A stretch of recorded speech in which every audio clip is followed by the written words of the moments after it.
Today we shall reflect on the life of Saint Severin of Noricum. Nothing definite is known about the antecedents of Saint Severin. He spent a part of his early life in the deserts of the East before opting out to preach the gospel in Noricum in Astura. When he first came to Astura, he met with harshness from the people. Having warned them about the punishment God had reserved for them, he repaired to Hainburg. His prophecy soon came to be true when the Huns invaded the city and destroyed its inhabitants. Because of the fulfillment of this prophecy and of his many charitable works, he became famous among them. Faviana, a city on the Danube, distressed by a famine, implored his assistance. In response, he began preaching penance to them, which resulted in much fruit.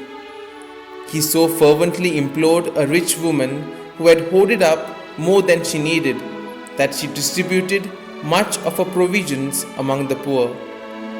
There he wrought numerous miracles, redeemed captives, healed the sick, relieved the oppressed, and averted many public calamities and brought peace and blessing wherever he went. Many urged him to be their bishop, but he withstood their importunities because he knew that the solitude he loved so dearly would attract more people to him than any episcopal dignity.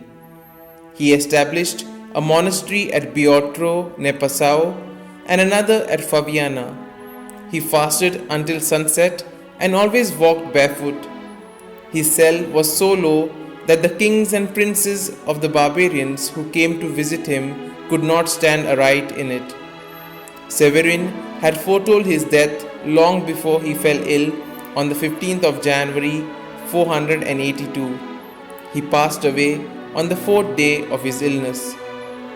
When Odoacer repatriated the Romans, the monks transported Saint Severin's body to Lucullanum near Naples. Later, his relics were enshrined in the Benedictine monastery bearing his name.